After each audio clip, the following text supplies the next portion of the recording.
One of the things, if you're going to study prophecy, you will encounter sooner or later is this whole idea that history, biblical history, is divided into certain periods, typically called dispensations.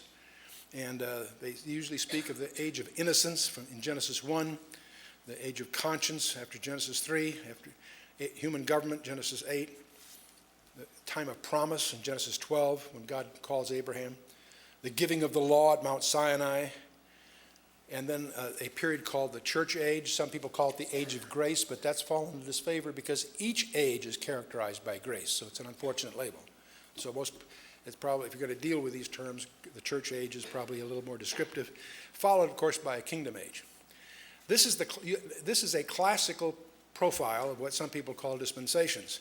Putting it on our timeline, the age of innocence, of course, covers the Eden up until man's fall. The age of conscience from the man's fall up until the flood of Noah. The era of human government from Noah through the Tower of Babel and so forth.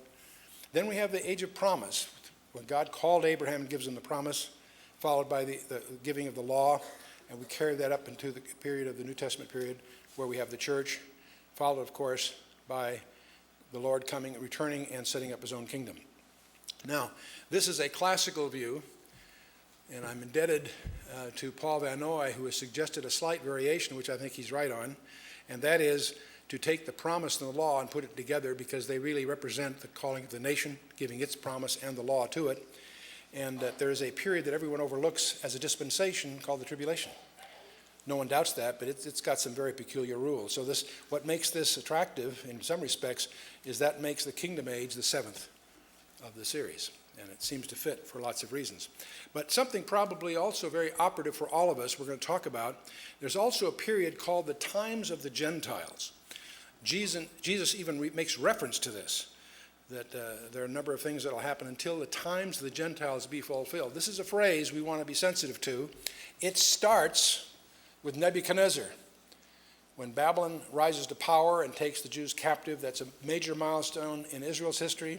And it starts a period of time that is still continuing in which the planet Earth is dominated by the Gentile nations.